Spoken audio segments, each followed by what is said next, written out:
et d'apprivoiser cette consommation du numérique.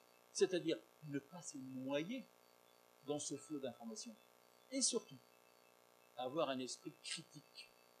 Ce qu'on me dit là, est-ce plausible? Est-ce que je l'ai vérifié? Un esprit responsable.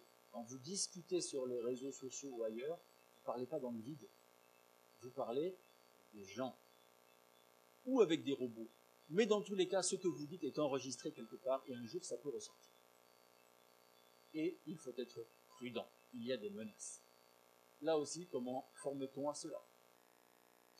Alors, voyons maintenant le rôle que peut avoir un État, c'est-à-dire comment peut-il accompagner la révolution numérique? On pourrait dire que pour ce faire, une stratégie, par exemple, pourrait se découper en 3 étapes. La première, alors, ces 3 étapes, c'est important de le souligner, doivent être menées à bien en parallèle. Il ne s'agit pas de dire on a fait 2 sur 3, bon, on a la moyenne, on est... Non. Les 3 étapes doivent être menées en parallèle pour parvenir au résultat. La première, c'est d'avoir un débit Internet convenable en tout point du territoire. Tout le monde doit pouvoir avoir accès au savoir, et donc à Internet. Et bien sûr, cela permet de réduire ce qu'on appelle la fracture numérique entre régions. Mise à jour des supports pédagogiques. Alors, c'est quoi la pédagogie numérique?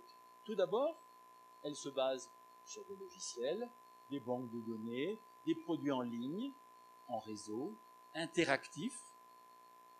La pédagogie numérique, c'est faire circuler l'information dans tous les sens. Professeur-élève, et vice-versa. Élève-élève, professeur-professeur. La pédagogie numérique permet un enseignement de masse. Aujourd'hui, je vous parle, c'est le temps T. Mais je filme, je mets ça sur Internet, des centaines de millions de personnes peuvent voir cela. C'est ça, la pédagogie de masse. C'est désormais possible grâce à la technologie. Mais un point important, c'est que la culture numérique va bien au-delà de la simple utilisation de l'outil numérique. La culture numérique, c'est tout cela, plus de l'interactivité et de la collaboration. Par exemple, une plateforme pédagogique numérique, c'est quoi? C'est un parcours pédagogique, des quiz, des travaux pratiques virtuels, c'est-à-dire de la simulation, c'est fondamental pour l'apprentissage. Des travaux collectifs, quelque chose de très important, l'évaluation par les pairs. On apprend bien lorsqu'on est évalué par les pairs et vice-versa. Et bon, on peut ensuite développer et approfondir grâce à des capsules vidéo, mais ce n'est pas du tout exhaustif. La pédagogie numérique, c'est tout ça. Et on peut même passer des examens de manière numérique. Depuis 2016, en France, l'examen classant national en médecine se fait sur tablette. Cette nouveauté permet de présenter non plus des feuilles, mais des cas cliniques interactifs avec son, image, vidéo, et donc permet une approche vraiment approfondie de l'évaluation. Bon, petit point technique, l'évaluation est donc beaucoup plus rapide, puisque vous n'avez plus besoin de rédiger, et la correction est quasi instantanée. Et enfin, mise à jour des enseignants, et ça c'est la partie de loin la plus importante. Si on échoue ici, on échoue dans toute cette stratégie. Les enseignants, bon, je pense que c'est pas compliqué de comprendre que les enseignants sont la partie la plus importante de l'enseignement. C'est quand même eux qui le délivrent. Ils doivent être formés aux usages, mais surtout aux possibilités du numérique. Et tout ceci avec des mises à jour régulières. C'est bien beau de savoir utiliser soi-même le numérique, mais si vous ne savez pas que le dernier logiciel est sorti avec telle possibilité, à forte plus-value pédagogique, bien sûr, voilà, vous devez vous informer et être à jour. Alors je précise que on ne va pas utiliser de la technologie pour le plaisir de l'utiliser. Il faut être capable d'en extraire une vraie plus-value pédagogique. Sinon, ça ne sert à rien. Autrefois, le professeur avait le pouvoir.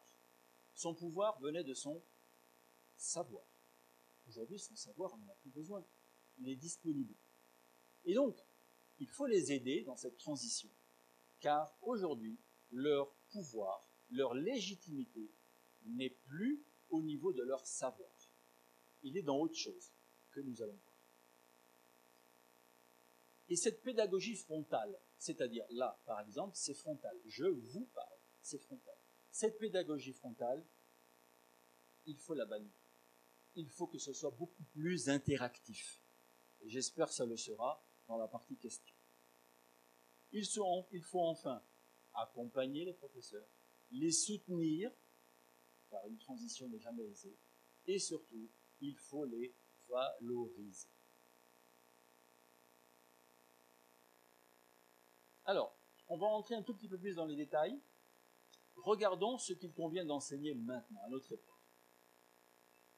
Le codage. Le codage en primaire pour tout le monde. Pas pour les futurs scientifiques. Pour tout le monde. Futurs scientifiques, futurs littéraires, futurs artistes. Peu importe. Ils baignent tous déjà. Et a fortiori, parce qu'ils seront grands, dans le numérique. Ils doivent donc tous être parfaitement lettrés en numérique. À quoi ça sert d'apprendre à coder? Comme vous le voyez ici, il n'y a que des vertus. Se familiariser avec la méthode essai-erreur. Je ne vais pas vous montrer en quoi cette méthode, connue depuis bien longtemps, est importante pour l'apprentissage. Ça permet de développer l'anticipation, structurer la pensée, développer des capacités de séquencement, renforcer l'imagination et la créativité, développer son sens logique et résoudre des problèmes dans un cadre motivant. Vous voyez, il n'y a que du bon. Et qu'on ne dise pas, le code c'est compliqué, je crois qu'il faudrait le réserver aux adultes ou aux adolescents. Non, non, non. Aujourd'hui, aussi bien au niveau du hard que du soft, les outils existent pour permettre à des enfants du primaire d'apprendre à coder. Il faut enseigner également la culture numérique. En primaire, par exemple, le permis Internet, bon, c'est une dénomination française, qui signifie que toutes ces notions doivent être enseignées aux enfants en primaire. Pour faire simple, il faut leur enseigner les risques liés à la cybercriminalité. Il faut pouvoir former le cyber-citoyen de demain, celui qui sera actif, éclairé et responsable. Donc, dès le primaire, je l'ai dit, cybercriminalité. Il faut savoir ce que c'est et, selon certaines règles de base, pouvoir s'en prémunir. Mais on va compliquer un petit peu. Dès le collège, il faut enseigner la responsabilité de la prise de parole publique sur les réseaux sociaux. La responsabilité. Quand on voit toutes les bêtises que les adolescents écrivent sur les réseaux sociaux, en ne se doutant pas que cela peut avoir des conséquences sur eux-mêmes, mais également sur autrui, il existe des cas de harcèlement, littéralement, de harcèlement qui ont conduit à des suicides. Personne n'est responsable, moi je lui ai fait envoyer un message. Il y a une vraie responsabilité. Il faut la connaître. Au lycée, on va compliquer un petit peu et on va enseigner la gouvernance des algorithmes. Qu'est-ce que c'est que la gouvernance des algorithmes? Les algorithmes, donc des programmes, font des calculs et vous sortent un résultat. Et vous le proposent. Ils sont donc dans un rôle prédictif. Ils sont dans un rôle de conseil. Il ne faudrait pas que ces algorithmes prennent la décision à notre place. C'est un risque qui existe. Par ailleurs, il faut savoir, c'est impératif, il faut savoir ce qu'il y a dans l'algorithme. L'algorithme, c'est une suite d'instructions. Il faut savoir ce qu'il y a dedans. L'année dernière, il y a toute une polémique à propos du logiciel APB, Admission Post-Bac. Des gens réclamaient l'algorithme. Ils voulaient savoir qu'est-ce qui était prévu et pourquoi telle personne ayant tel profil est affectée dans telle université ou telle école. Ils voulaient savoir quels étaient les critères. c'est légitime. Ça, c'est au niveau individuel, mais également au niveau étatique. Je vous donne un exemple. Les crash tests. Vous êtes dans une voiture automatique. Tout à l'heure, je vous ai présenté le drone, mais il existe des voitures sans chauffeur. Donc vous montez dedans, vous dites je vais aller à tel endroit, vous y allez. Vous roulez à une certaine vitesse et un obstacle se présente. Et cet obstacle, c'est une vieille personne et un enfant. La voiture roulant à vive allure, elle ne peut pas s'arrêter. Elle peut éviter d'écraser les deux, mais elle va obligatoirement écraser l'une des deux personnes. Vous n'avez pas de commande. La voiture, elle ne réfléchit pas. Elle va faire ce qu'elle a appris à faire, ce qu'on lui a donné dans son programme. Elle va écraser qui? Le vieux ou le jeune? Ben, je ne sais pas. Je crois par contre que le pouvoir public, qui va donner l'autorisation ou pas à ce véhicule de circuler, devrait savoir qu'est-ce qui est prévu dans ce cas.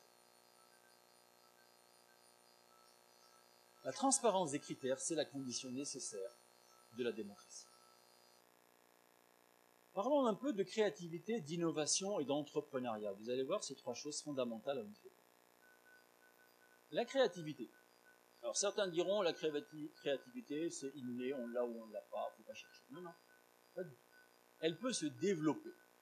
Alors, on peut en avoir un peu plus que d'autres à la naissance, mais elle se développe et c'est à l'enseignant que revient le rôle de trouver le domaine dans lequel l'élève est le plus à même de développer sa créativité. Ce qui signifie également qu'il faut arrêter de critiquer et de stigmatiser en classe un élève qui serait un petit peu trop créatif ou original. Ça peut déranger la classe, mais l'enseignant doit prendre sur lui car il ne faut pas étouffer le souffle de génie créatif qui se trouve en chaque enfant. L'innovation. Eh bien, pour enseigner l'innovation, c'est très simple. Il faut et il suffit de mettre les enfants au contact de la recherche et de l'expérimentation dès le plus jeune âge. Quant à l'entrepreneuriat, comme disait Peter Drucker, l'un des gourous